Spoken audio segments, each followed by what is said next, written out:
Hi, I'm Marie Page. I'm co-founder of the Digitarati and the Digitarati Academy. You've probably already seen the video or indeed attended my talk at Brighton SEO. Here are the slides that didn't make the cut but are still super helpful for you if you're running a Facebook group. I'll start with some advice for organisations looking to launch a group. When we worked with Motability, this process took many months. In that time, we provided a series of training days, educating the team about how groups worked and looking in detail at how to launch and manage what we knew would very rapidly be a busy online space. So getting your ducks in a row is important.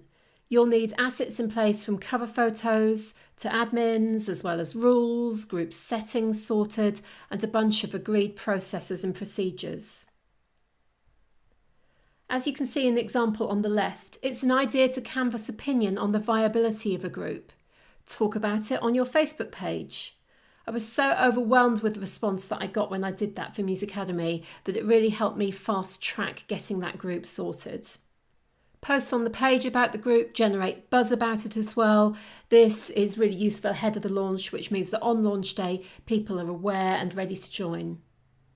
Motability chose to have a pilot phase with a few key invited members before going for a soft launch, initially via their Facebook page and then later by email. Before you launch, do check your admins' profiles. You want to ensure that they pass muster. Be aware of what is visible to the public. Plenty of organisations will not want their customers able to access drunken photos of office nights out via an employee profile that's not got its privacy settings set up tightly enough. You can see here that you can actually view your own profile to see how it looks to the public. Make sure your admins understand that this little global icon here means that their posts are public rather than just set to friends only. Unless you know that you'll instantly attract hundreds of new members, I'd suggest launching hard rather than soft. Use emails, Facebook ads, announcements and other channels, pushing it as widely as you can the day that you decide to go live. Cultivate your early members and encourage engagement. I spend the first day of any new group with nothing else on my agenda but welcoming new members, asking them questions and encouraging them to introduce themselves. It means that the group is suddenly awash with relevant information, and as new people join, they find that they meet kindred spirits. Outside of the introductions, you may well want to be seeding some early content or have someone else in your team or a friendly new member doing that. Some of the assets that you'll want to prepare in advance will include a cover photo. You'll obviously want to think about the name of your group. And it won't surprise you to know that Facebook has changed the spec for cover photo sizes a number of times in recent months. We've settled on a Digitarati recommendation that works consistently across pages, groups, profiles and events. Facebook themselves actually suggest using a different size for pages versus groups, but we've found that one size can work extremely well for everything. That size is using the 16:9 aspect ratio. That's actually the same aspect ratio that HD video uses. What that looks like in pixels is 1920 by 1080. When you put that into your group, you'll find that there will be a little bit of a crop at the top and bottom for that picture. There'll be a more extreme crop on desktop and just a very, very small crop on mobile and tablets.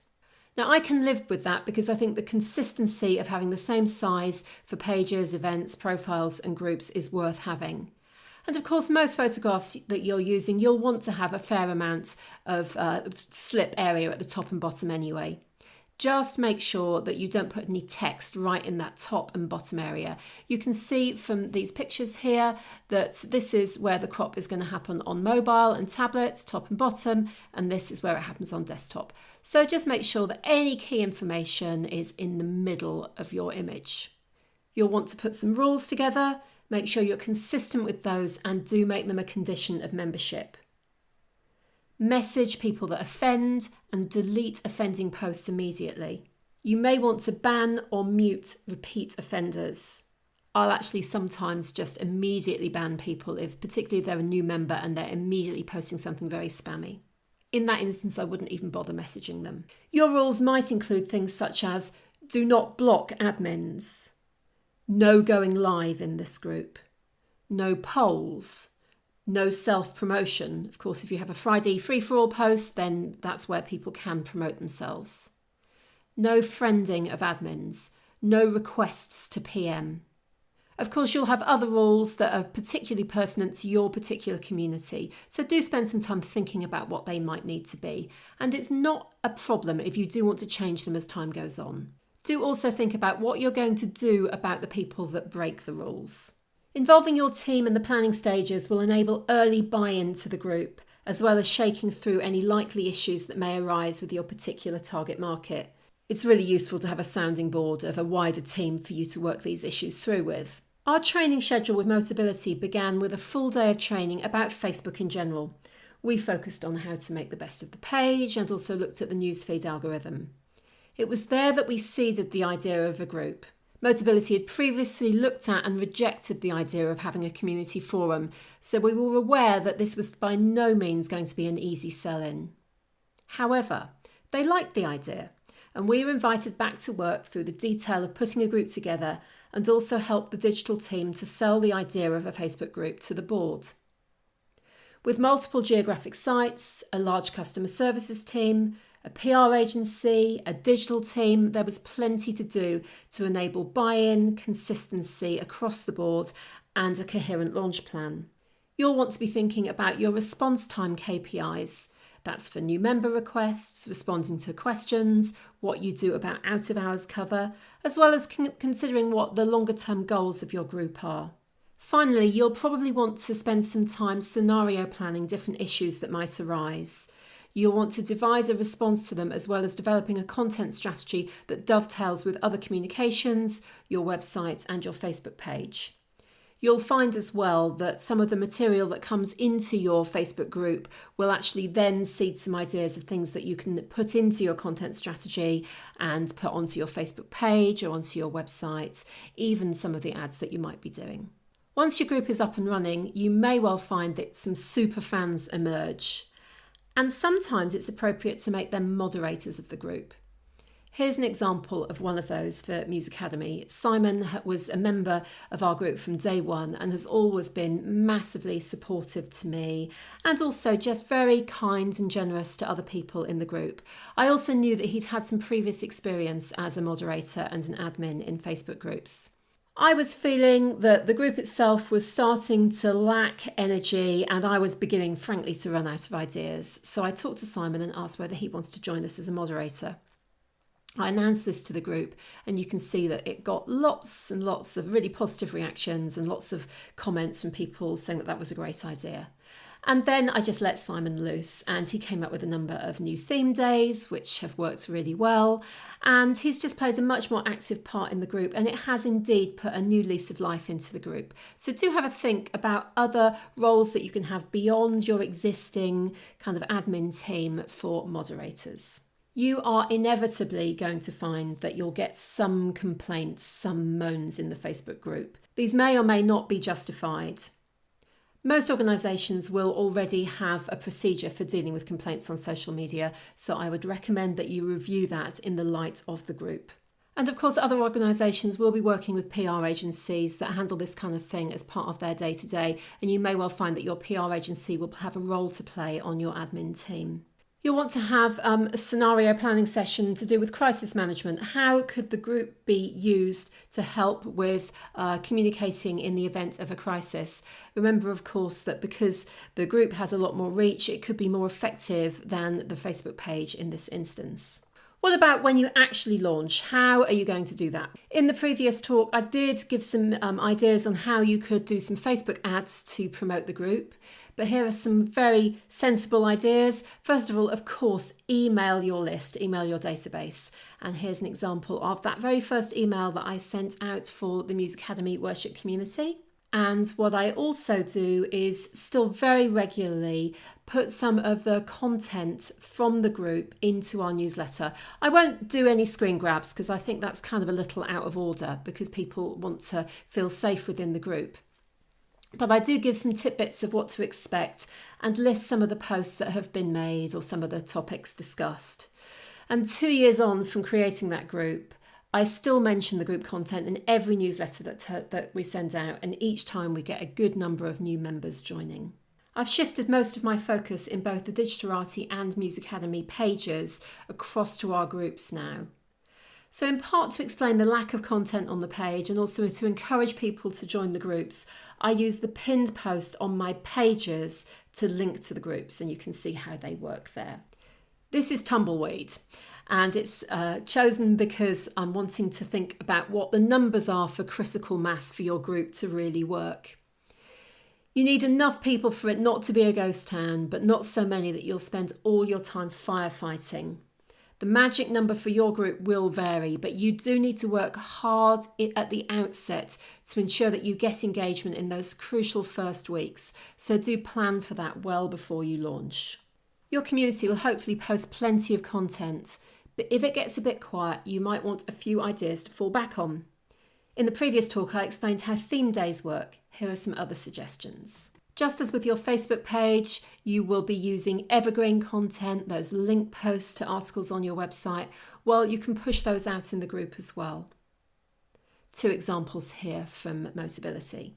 One of the things that I like to do for the Digitarati is showcase our training. Here's an example of me pulling apart a particularly poor Facebook ad. There was a bit of humour involved in that as well. I was asking really, what on earth is this for? Some kind of firelighter product made from Welsh beetroot. And I talked about the targeting and how I felt that that was probably appropriate, but that the ad itself really fell down. So I made a number of suggestions, and word about this got back to Noble Isle, the advertiser, and the woman concerned actually got in touch with me after that and very sweetly said, you do seem to know quite a lot about Facebook ads. It would be great if you could give me some advice. Well, I was mortified because, of course, I'd sort of rubbished her in public. But anyway, we had a lovely conversation. I gave her a bunch of free training and she got access to our Digitarati Academy. She went through a number of our courses. She massively improved what she was doing. And that was just a very, very positive outcome. But this particular post went down extremely well and we were able to use it to educate some of our subscribers about how to do Facebook ads better. These 3 are all examples of Facebook page posts from people that we've trained over the years. I like to do a shout out within the group when I see great examples of Facebook marketing or organisations that are doing something a little different. And where necessary, I also give a little gentle critique, as I've done here with this Royal Navy and Royal Marines charity post. There's a newish content type called job post available to groups. And a number of groups that I'm part of, members do posts when there's jobs available. I would encourage members to do that as a job post update rather than just a sort of plain text update. You can see how that looks here. Watch parties are a new feature for groups. You watch an existing Facebook video together to enjoy a shared viewing experience. This is for a live experience only and the party isn't available to enjoy after the event. We're still seeing how this all pans out, but at the moment watch parties are something new in groups and worth keeping an eye on. Whilst you'll be well aware of events for pages, groups can also create events. Due to the nature of groups, a lot of these events could well be online. They could be a Facebook Live, a Q&A with questions submitted in advance, as well as on the day, an interview with a celebrity guest, an Ask the Expert feature, a behind-the-scenes tour. You could even do a virtual Christmas party for maybe self-employed people. Online events can be really quite exciting and just a little bit different for your Facebook group activity. It's good practice to include a welcome post in your group, and typically this would be pinned to the top. As I speak, these pin posts, there's just one available, but Facebook has promised that there will be a number of pin posts available to admins as time goes on. So the welcome post should be maybe your top pinned post. This is your chance to explain again who the group is for, what behaviour is expected, and to reinforce your rules. You can also use the prompt post that Facebook creates for you with all the members that are new since you last did that post to write a welcome post for them.